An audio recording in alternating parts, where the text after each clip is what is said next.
Hello, everyone. Welcome back to another episode of Gaming the System, the podcast where three intersectional feminists examine gaming and games through a feminist lens. Today, I'm your host, Alex, and I'm joined by my friends, Jem and Matt. Before we get started, if you want to support us, you can subscribe to our Patreon at patreon.com/gamingthesystem for some exclusive content. Or you can send us a one-off donation via PayPal to our email address, wearegamingthesystem@gmail.com. In a previous episode, we explored writing women in gaming and in games. And today, I'd like to explore the art of video game writing in a bit more depth. And we have a guest joining us on the pod.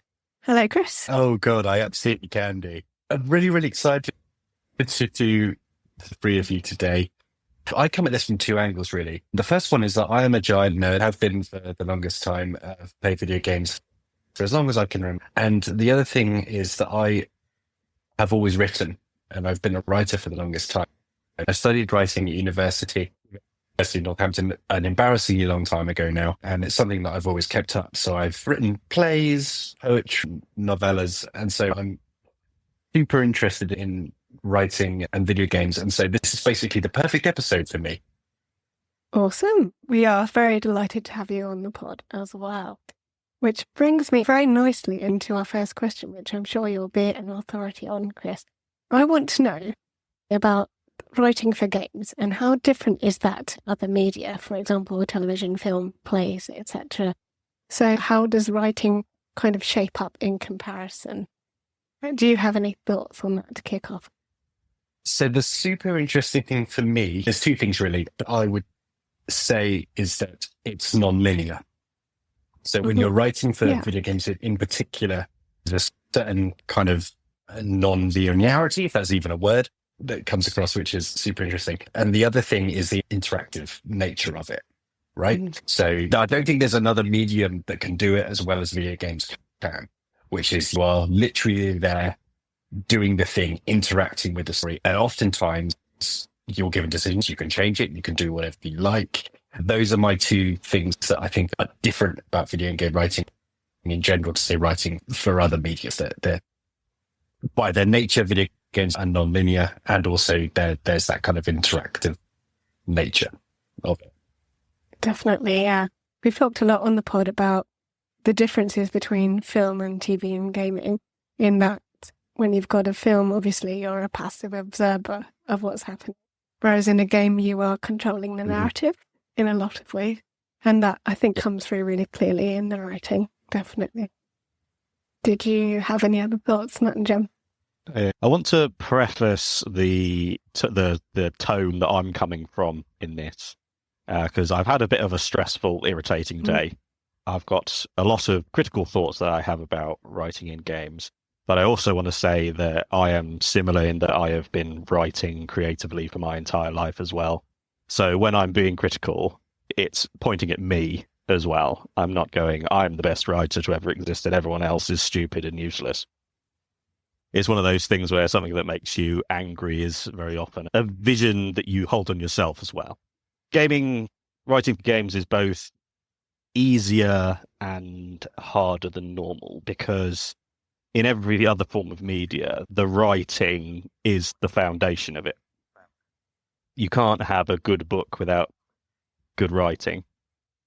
But with games, you can have a terribly, awfully, appallingly written game story from the writers.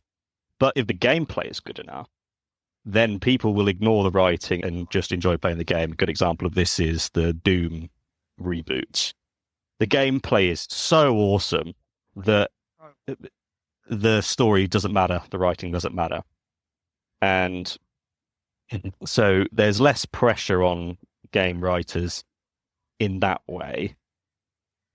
It's also got the positive and the negative thing, which not enough writers utilize, in that in game design, literally anything you can imagine is possible.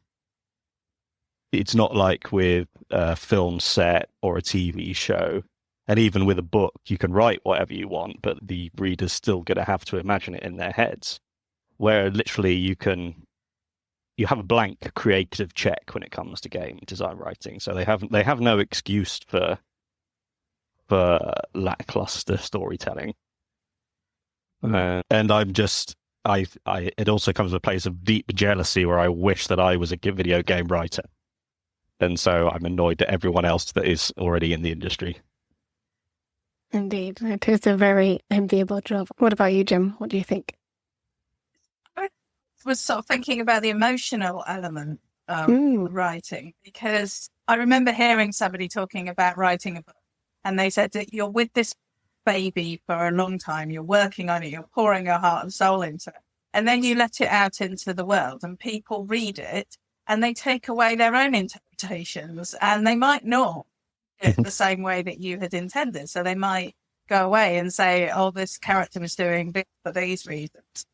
I understood that symbolism to mean that. And that's obviously something that all artists have to accept with their art they put out into the world. And I'm thinking that with games, there's an added layer, because it is interactive and because the player is in some ways responsible for the direction of the story. How does a writer make sure that the beats in the right place, that the emotional response that you're going? I'm just intrigued as to what your thoughts might be on that.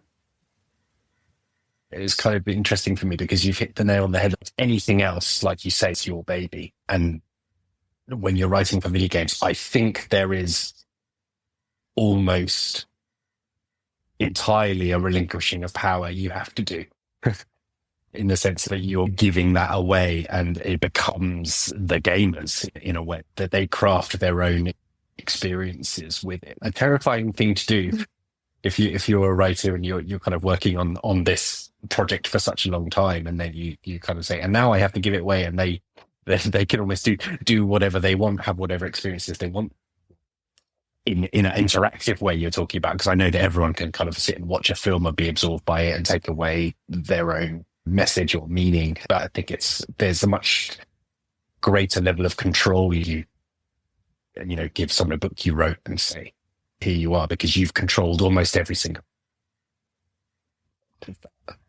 So yeah, it's a kind of thing way. I was thinking about how sometimes when you're playing a game, the game has to explain certain things to the player for the player to be able to progress. And it can do this in lots of different ways.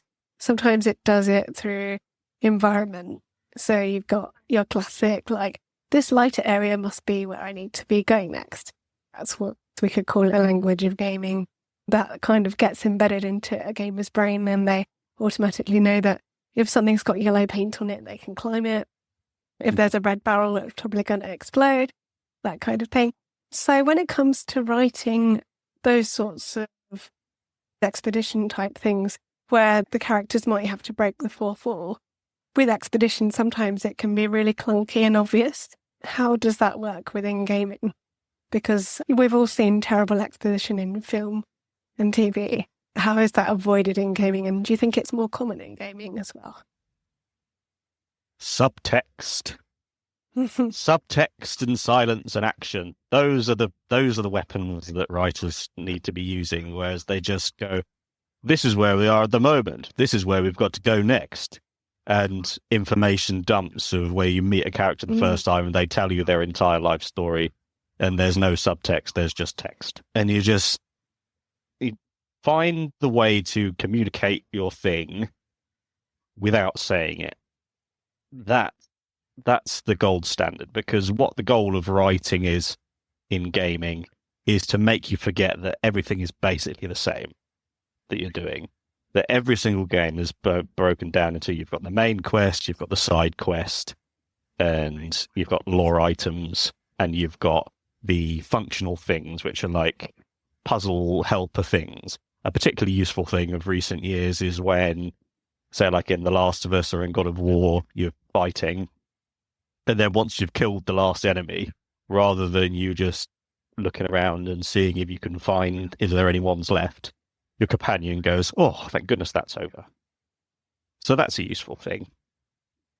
When the writing is done well enough, you forget that nothing's real and everything's different. That's where the immersion comes in. That's what writing can either make or break a game's immersion. Yeah, and it's kind of good writing in this when you say show, don't tell. You know, your immersion will equally be broken if you're in a book and you kind of reach a bit that's kind of a bit exposition heavy and a bit boring and you're like, God, I'm bored. Or you're watching a film and you say the same sort of thing. If I'm playing a game and I have one of those bits where it feels a little bit too clunky, it does take me out of it. I'm like, it feels very obvious I'm playing a game, you know, and it kind of takes me out. The good thing, though, sometimes about gaming is you can also skip dialogue. So I guess that's one thing that can happen in games that doesn't happen anywhere else. But then that would be a sign of bad writing if a player is constantly choosing to skip through all the dialogue. Well, it depends on your reason for playing the game in the first place. Yeah. Because I was taking some notes on this beforehand, and it turns out that I really don't like MMO writing very much. But then I kind of think, well, the reason people play MMOs isn't the writing is probably, I don't know this for a fact, I'm guessing. The writing might be lower down on the list of reasons to be playing, right? And maybe why the focus on the writing in MMOs tends to be lazier. I'm interested in your opinion. I'm just sort of thinking out loud really on that one. I think I'm the one that's played the most MMOs. I reckon so. Over a considerable time in World of Warcraft and many others since. But yeah, I agree, because I think people play these games for the social aspect of the combat, actually, and the grind and the gearing up. I know certainly from my perspective, I used to often skip through the conversations in World of Warcraft or other games because it's just all this background that you don't need to carry because you've got a little arrow that's going to tell you where to go and a flashy thing on the map. I think that perhaps that is failing of faith in the gamers, because there's an assumption that they're not going to be interested in that. It isn't written for that. Some of the stories in World of Warcraft back in the early 2000s were amazing because they had this epic storyline and you were there as a part of that. And that really mattered. That was really fun to play. And so you got engaged in the characters and what was going on. And in the end, that was a reason to come back and to have that immersive experience. So I think it's a shame that these days it seems so second thought, really. I was thinking of examples of where the exposition has been especially clunky in games I've played lately. And actually, I was playing Split Fiction, or starting to play it, and not got anywhere near finishing it. Really enjoying it. But some of the dialogue I felt was like really clumsy in the way that the characters were really obviously spelling out. Maybe it's just me like reading too much into it. It's going to have maybe a broader player base, those types of games, because it's couch co-op. It's kind of marketed to be a bit more of a wide-ranging sort of game. But one of the characters was talking about how they were going to get out of being stuck in this simulation and that they had to find the glitches. And I think she said, I believe that if we destroy these glitches, we'll be able to get out. But it's the way that she said it as if she knew that that was what they had to do with no prior idea of the thing that they were stuck in. But that was a universal truth that she just immediately knew from being stuck in there for like 2 minutes. And it's like, well, yes, obviously that's what we need to do to escape in the game, but how would the character know that? And it just felt like a really clumsy handling of that particular plot point. And it took me out of it for a moment there. But do you have any other examples you can think of games where that's happened? And you're like, oh, that's a bit heavy-handed. Yeah. The biggest one recently that I actually played and that actually broke the game for me was Space Marine 2. But that was just a case of there wasn't much being said, but everything that was being said was just where we are, where we're going, what we need to do next. And you just get sick of it. You just get sick of bullshit where it's better off to just not speak. If they removed all of the dialogue, there are so many games where if you cut 90% of the dialogue, their game would be 100% better. Sometimes less is more is the most impactful way to do things. But when you try and do less is more the wrong way, then you just end up with there not being very much. The perfect example of less is more is Elden Ring, because I played it years ago when it first came out on PS5 for about 100 hours and understood nothing about the world. Literally zero understanding of anything. But the game was beautiful and it was exciting. I loved playing it. There's practically no dialogue in the From Software games. All the writing that there is, there aren't any long pages of things. Literally, the story is told through the environment and items, and these items have 1 or 2 sentence descriptions. When I came back to play it last year, entire YouTube channels have been set up to go through the lore of Elden Ring. Hundreds of hours of analysis that you go, holy shit, this was all there this entire time. And it's an infinite source of fascinating stuff if you want to look for it. If they'd been every 5 minutes, you're going, oh yes, this is the place where this happened, and then that happened, and then this happened, and just stop talking. I find that so much. Just they can just shut up. Things would be better. I think Elden Ring is the perfect example of storytelling in video games. I don't think it gets much better than that. Have you finished it, Chris? I have, for my sins. Well done. I got partway through. I really enjoyed it. The part that I did play, but barely touched it. I mean, like, I think we barely scratched the surface. We didn't make out of the... I beat, what's his name? Not Margaret. Margaret. Yeah, Margaret the Fell. Yeah. Beat Margaret with lots of help and was really proud. And then I was like, well, I've done it now. That's enough for me. You know? I haven't played Shadow of the Erdtree. That's on my list to get and to play. And have you played that, Matt? Yes, I have. For my sins, I've used basically an invincibility mod. I couldn't do it. I couldn't beat. There are some bits in it where, in a normal game, even with a From Software game, the difficulty level as you go through will ratchet up by about maybe 5-10% more with From Software games. Each step is attainable when you first arrive to it. But with Shadow of the Erdtree, it really felt like they just went, we'll go up 300% for this boss. And we'll design it so even if it was 5% harder, it would still be impossible. I just wanted to go through this world that I actually understood what the fuck was going on. So yeah, that's my confession. Another example of this, it's not quite as elegant as Elden Ring, but is The Witcher 3. Because from the second that you start playing that game, you are immersed in the time, the place, in what is happening, in the people, and it doesn't tell you anything. I think that from memory, I think there is a little bit of narration at the beginning where it kind of does kind of an overture. Yeah. Yeah. After that, the world that you're taking into, you learn everything about the kind of political situation, about the war that's happening, about the various bits and pieces through everyone else's eyes and their reactions to the witches around them. That's a good example of something that you can find things on the ground and pick them up and read them, and they will add flavor to your world and flesh it out. But the main things you need to know are very skillfully told to you through conversation and dialogue and showing you the things.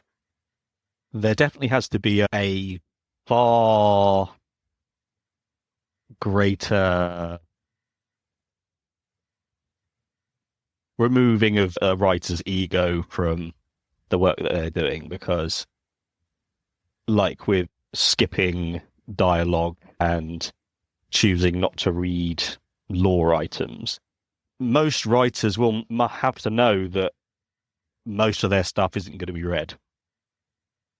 And that is a heartbreakingly core thing to accept about writing, is that for 99% of people, hardly anyone's ever going to read any of their work. But with gaming, their writer is successful in that they have a salaried position to write, to create things. But you have to know that, like with The Witcher, they could go, I don't care about any of the writing, I just want to go and kill monsters.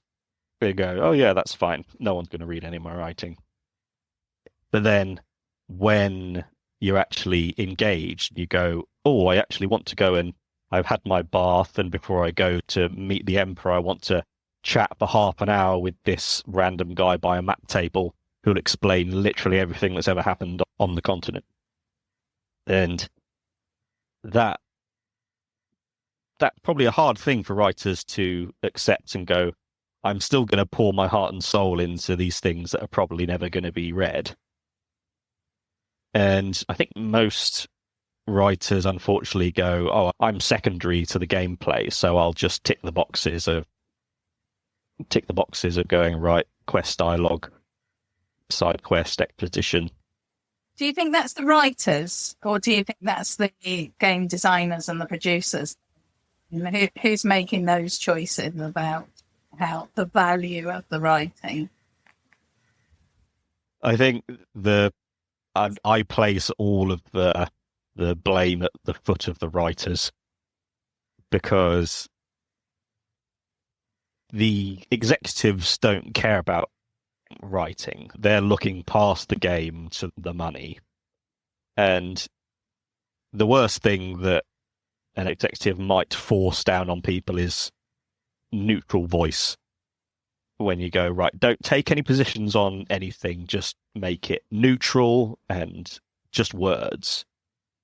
They just want words so that they can put those into the word count and then have it be like that. But even if you get told like that, don't write about anything in a particular way, that's very, very hard to enforce on people. They have to set their own personal standards of, there's good ways to write about boring stuff. So it's the writer's fault, in my opinion.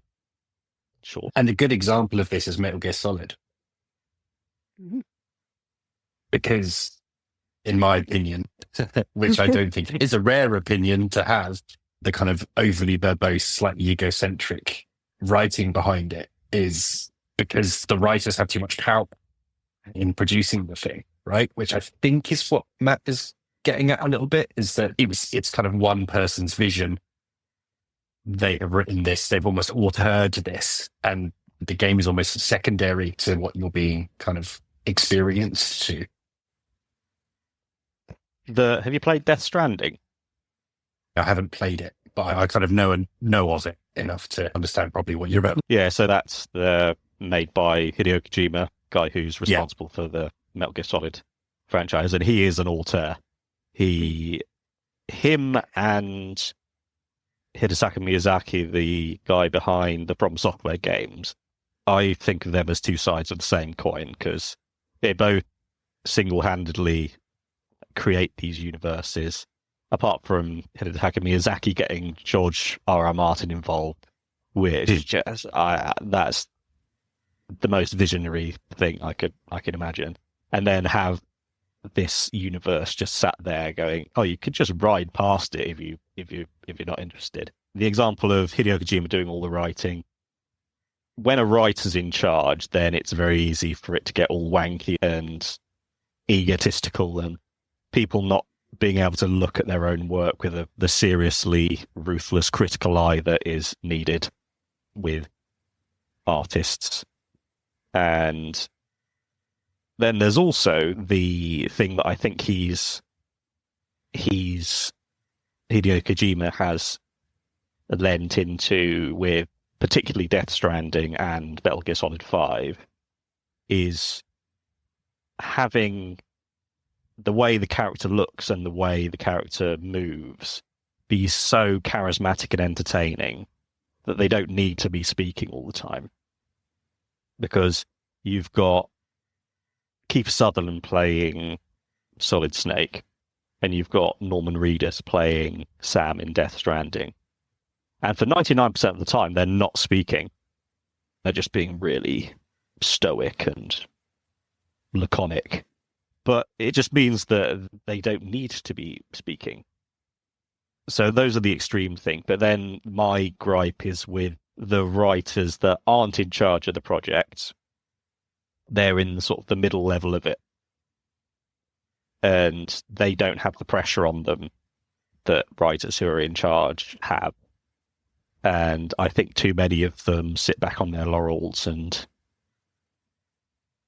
don't put the work in.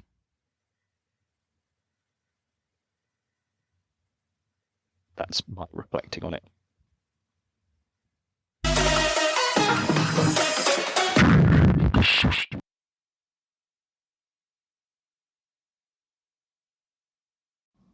We hope you enjoyed that episode of Gaming the System.